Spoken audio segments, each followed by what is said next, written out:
Hello, ఈరోజు ఈ వీడియోలో మనం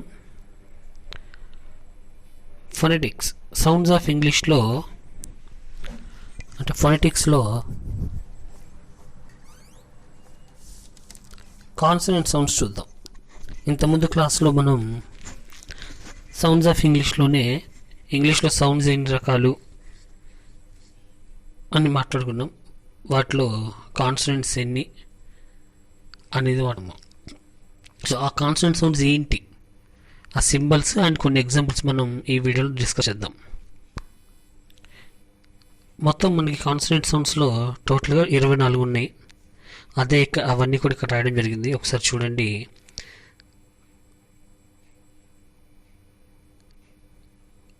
consonants they are in 24 in numbers అని అన్నారు. కాన్సనెంట్స్ 24 ఉన్నాయి అంటే నంబర్స్. అంటే ఇంగ్లీష్లో ఉన్న టోటల్ సౌండ్స్ 44. వాటిలో 24 కాన్సనెంట్స్, 20 వచ్చేసి ఓవెల్స్ అనుకున్నాము. సో ఆ 24 కాన్సనెంట్స్లో 24 కాన్సనెంట్స్ని మనం ఇక్కడ లిస్ట్ అవుట్ చేయడం జరిగింది. సో ఇక్కడ ఫోర్ కాలమ్స్ రాసాం చూడండి. ఫస్ట్ కాలంలోనేమో సీరియల్ నెంబరు, సెకండ్ కాలంలో ఫోనెటిక్ సింబల్, థర్డ్ కాలంలో దాన్ని ఎలా ప్రొనౌన్స్ చేస్తారనేది మనం తెలుగులో లెటర్స్ రాయడం జరిగింది. అండ్ ఫోర్త్ కాలంలో కొన్ని ఎగ్జాంపుల్స్, ఒక త్రీ ఎగ్జాంపుల్స్ ఇచ్చాము ఒక్కొక్క సింబల్కి. ఫస్ట్ వన్ చూడండి. ఫస్ట్ సౌండ్ వచ్చేసి ప.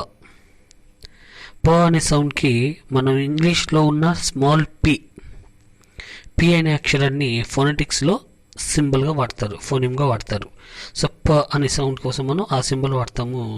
ఎగ్జాంపుల్స్ చూడండి. ఇక్కడ ఎగ్జాంపుల్స్లో ఒకటి ఆర్డినరీ స్పెల్లింగ్, దాన్ని ఫోనెటిక్స్ ఎలా రాస్తారనేది రాసుకున్నాము. పెన్, కాపీ, సిప్, ఈ 3 ఎగ్జాంపుల్స్ పకి. పెన్లోనేమో ఇనీషియల్ పొజిషన్లో ఉంది ప సౌండ్, అంటే స్టార్టింగ్ పొజిషన్లో ఉంది, వర్డ్ స్టార్టింగ్లో ప సౌండ్ ఉంది. కాపీలోనేమో మధ్యలో వచ్చింది ప సౌండ్. అండ్ సిప్ లాస్ట్ ఎగ్జాంపుల్లో లాస్ట్లో ఆ సౌండ్ ఉంది, ప అనే సౌండ్ ఉంది సిప్లో. సో ఇలా ఒక్కొక్క 3 ఎగ్జాంపుల్స్కి 3 స్టైల్స్ అనమాట. ఫస్ట్ ఎగ్జాంపుల్లోనేమో ఆ సౌండ్తో స్టార్ట్ అయ్యే వర్డ్, సెకండ్ ఎగ్జాంపుల్స్లో ఆ సౌండ్ మిడిల్లో వస్తుంది వర్డ్లో, థర్డ్ ఎగ్జాంపుల్లో last. Initial position, middle position and final positions అని అంటారు. సెకండ్ సింబల్ వచ్చేసి బ. ఇంగ్లీష్లోని బి అనే లెటర్ని ఈ సౌండ్కి సింబల్గా రాస్తారు. ఎగ్జాంపుల్స్ వచ్చేసి బ్యాక్, ఫస్ట్లో ఉంది బా సౌండ్. బేబీ, మధ్యలో ఉన్న సౌండ్ని మనం కన్సిడర్ చేస్తున్నాం ఇక్కడ ఎగ్జాంపుల్కి. థర్డ్ ఎగ్జాంపుల్ వచ్చేసి జాబ్, బా లాస్ట్లో ఉంది. అవి 3 ఎగ్జాంపుల్స్. థర్డ్ సింబల్ వచ్చేసి ట. ఇంగ్లీష్లోని టీ అనే లెటర్ని రాస్తారు. Examples tea, button and tight.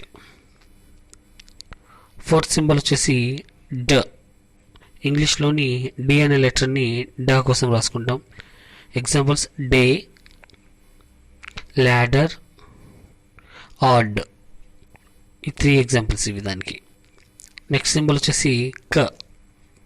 ఇంగ్లీష్లోని కే అనే లెటర్ని మనం ఈ సౌండ్ కోసం వాడతాము. Examples key, school, clock. Next symbol వచ్చేసి నెక్స్ట్ సౌండ్ ఇంగ్లీష్లో గ. దీన్ని మన ఫొనెటిక్స్లో రాయడానికి ఇంగ్లీష్లోని జి అనే అక్షరాన్ని వాడతాము. Examples get, giggle, bag. Get, giggle, bag. Next symbol వచ్చేసి నెక్స్ట్ సౌండ్ వచ్చేసి చ. ఇక్కడ ఒక సింబల్ ఉంది చూడండి, టీ రాసి ఎస్ లాగా ఉంది. ఎస్ కాదు ఇది, ఎస్ని కొంచెం లెందీగా రాసాం, పొడవుగా రాసాం. సో లాంగ్ ఎస్ అని అనుకోవచ్చు. T long S, T long S రాస్తే చ అనమాట. ఎగ్జాంపుల్స్ వచ్చేసి church, nature and match. Church, nature and match, ఈ 3. నెక్స్ట్ జ. జ అనే సౌండ్ కోసం మనం డి రాసి స్మాల్ జెడ్, 3 లాగా ఉంటుంది, జెడ్ అనమాట. అది డి జెడ్ రాస్తే జ సౌండ్ అనమాట. ఎగ్జాంపుల్స్ వచ్చేసి jug, age, badge. 3 examples. Next sound వచ్చేసి ఫ. ఇంగ్లీష్లోని ఎఫ్ అనే లెటర్ని మనం ఈ సింబల్ కోసం వాడతాము, ఈ సౌండ్ని సింబల్గా వాడతాము. Examples photo, coffee, rough. Next sound వచ్చేసి వ. ఇంగ్లీష్లోని వి అనే లెటర్ని మనం ఈ సౌండ్ కోసం ఫొనెటిక్స్లో సింబల్గా వాడతారు. Examples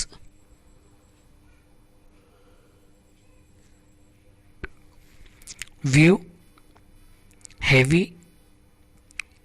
move. View, heavy, move. Next sound వచ్చేసి త అనే సౌండ్ని మనం మ్యాథమెటికల్ ఫిగర్ అయిన ఒక తీటా, ఇది ఒక గ్రీక్ లెటర్, ఆ తీటాని త అనే సౌండ్కి ఫొనెటిక్ సింబల్గా వాడడం జరుగుతుంది. Examples thing, author, path. Next symbol వచ్చేసి ద సౌండ్. ఇది చూడండి, డి లాగా రాసాము, కొంచెం వాల్చి పైన చిన్న నిలువుగా తీసాము, ద సింబల్ ఇది.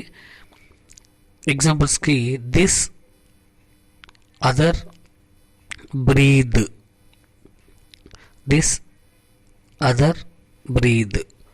నెక్స్ట్ సింబల్ వచ్చేసి నెక్స్ట్ సౌండ్ స. ఇంగ్లీష్లోని ఎస్ అనే అక్షరాన్ని మనం సౌండ్ కోసం వాడతాము. Examples soon, receive and face.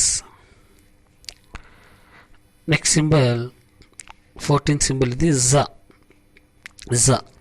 తెలుగులో జ అనే లెటర్ని ఇక్కడ రాయలేకపోయాము, అందుకని జాతో అడ్జస్ట్ చేసి రాయడం జరిగింది. యాక్చువల్గా ఇది జా సౌండ్ కాదు, జ.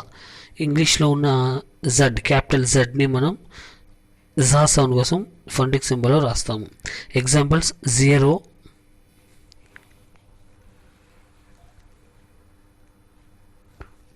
Music and buzz.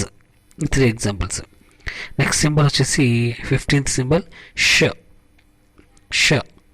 Long as, ఇందాక చాలా అనుకున్నాము లాంగ్ ఎస్ అంటే ఎస్ని మామూలుగా కాకుండా కొంచెం లాంగ్గా, జిరాఫీ తలకాయలాగా లాంగ్గా రాస్తాము, లాంగ్ ఎస్ అనుకోండి. ఓకే, సో దీన్ని మనం ష సౌండ్ కోసం రాస్తాము ఫొనెటిక్స్లో. ఎగ్జాంపుల్స్ వచ్చేసి షిప్, నేషన్ అండ్ పుష్. ఈ మూడింటిని ఎగ్జాంపుల్స్గా అనుకోవచ్చు. 16th సింబల్ వచ్చేసి ఝ అని తెలుగులో రాయలేని పరిస్థితి, ఎందుకంటే తెలుగులో ఆ సౌండ్ లేదు కాబట్టి సరిగ్గా రాయలేకపోయాము. జ ప్లస్ ష కలిపితే వచ్చే సౌండ్ ఝ. మెజర్, ప్లెజర్ వీటిలో వస్తూ ఉంటుంది, అవి ఝ సౌండ్ అనమాట. ఎగ్జాంపుల్స్ వచ్చేసి pleasure, Jha. Vision, Jha.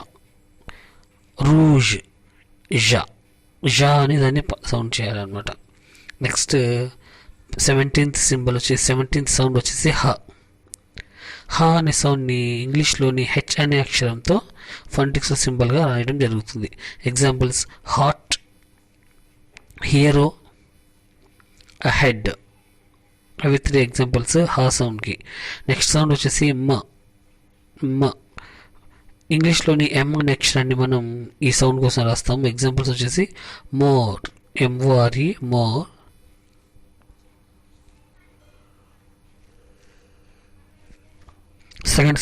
Second example వచ్చేసి hammer and the third example some. SOME, some. Next sound వచ్చేసి న. ఎన్ అనే సింబల్తో చూపిస్తారు, ఎన్ అనే లెటర్తో చూపిస్తారు. Examples nice, funny and den. Next sound 20th 20వ సౌండ్ వచ్చేసి 24 సౌండ్స్ అనగా 20వ సౌండ్ వచ్చేసి ఇంగ్. కింగ్లో ఎన్జీని ఎలా పలుకుతామో, కింగ్ రాజు, KING, కింగ్లో ఎన్జీని ఎలా పలుకుతామో అలా ప్రొనౌన్స్ చేయాలి ఇంగ్ అని. Examples ring, anger, tank. ఆ సౌండ్స్ అన్నమాట, అవి 3 ఎగ్జాంపుల్స్. నెక్స్ట్ 21 లా గురించడం కోసం మనం ఇంగ్లీష్లోని ఎల్ అనే అక్షరాన్ని వాడుకుంటాము, L. Examples light, valley, feel. Light, valley, feel. 3 examples last sound కోసం రాయడం జరిగింది. నెక్స్ట్ సౌండ్ వచ్చేసి రాగుడింతం అనమాట. ఈ రాగుడింతం కోసం మనం ఇంగ్లీష్లోని ఆర్ అనే అక్షరాన్ని ఫోనెటిక్ సింబల్గా వాడడం జరుగుతుంది. ఎగ్జాంపుల్స్ వచ్చేసి right, RIGHT right, WRITE right కూడా రాసుకోవచ్చు. Wrong, WRONG wrong. Sorry,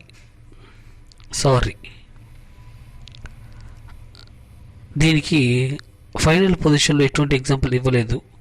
final position ఉన్న 2 ఎగ్జాంపుల్స్లో 2 కూడా ఇనిషియల్ పొజిషన్లో ఇచ్చాము. ఎందుకంటే ఫైనల్ పొజిషన్లో ఆర్ ఉంటే సైలెంట్ అవుతుంది. సో ఫైనల్ పొజిషన్కి దీనికి సంబంధించి ఎలాంటి ఎగ్జాంపుల్స్ లేవు. నెక్స్ట్ 23rd సౌండ్ వచ్చేసి యా.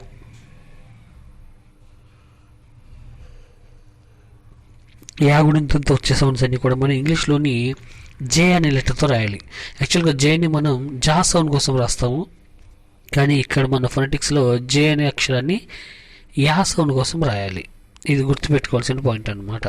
ఎగ్జాంపుల్స్ వచ్చేసి at, YET at, use, USE use, beauty, BEAUTY beauty. And the 24th sound, last sound in phonetics is English consonant sir is wa. W తో వస్తుంది. ఇంతకుముందు కూడా ఒక వా వచ్చింది మనకి వీతో, ఇది సింబల్ నెంబర్ 10గా వా. సో ఇక్కడ ఇంకొక వా ఉంది, ఇది డబ్ల్యూతో వచ్చే వా. ఇంగ్లీష్లో 2 వాలు ఉన్నాయి, ఒకటి వా, రెండోది వా. ఏంటి డిఫరెన్స్ అంటే వీతో వచ్చిన సౌండ్ని మనం పై పళ్ళ వరసని, పైన ఉన్న టీత్ వరసని, కింద ఉన్న పెదవికి టచ్ చేసి పలకాలి వా అని. డబ్ల్యూతో వచ్చే సౌండ్ని రౌండ్ లిప్స్ చేసి పలకాలి, మూతిని రౌండ్గా చేసి సున్నాలాగా చుట్టి వా అని పలకాలి. ఆ డిఫరెన్స్ ఉంటుంది. 2 సౌండ్స్ ఉన్నాయి ఇంగ్లీష్లో. తెలుగులో 2 సౌండ్స్ లేకపోవడం వల్ల 2 చోట్ల మనం ఒకటే అక్షరాన్ని వా అనే అక్షరాన్ని రాసుకోవడం జరిగింది. ఇవి కాన్సనెంట్స్ సౌండ్స్ ఇన్ ఇంగ్లీష్ అనమాట. 24 కాన్సనెంట్స్. ఓకే, నెక్స్ట్ క్లాస్లో వొవెల్స్ గురించి తెలుసుకుందాం. థ్యాంక్ యూ అండ్ జై భారత్.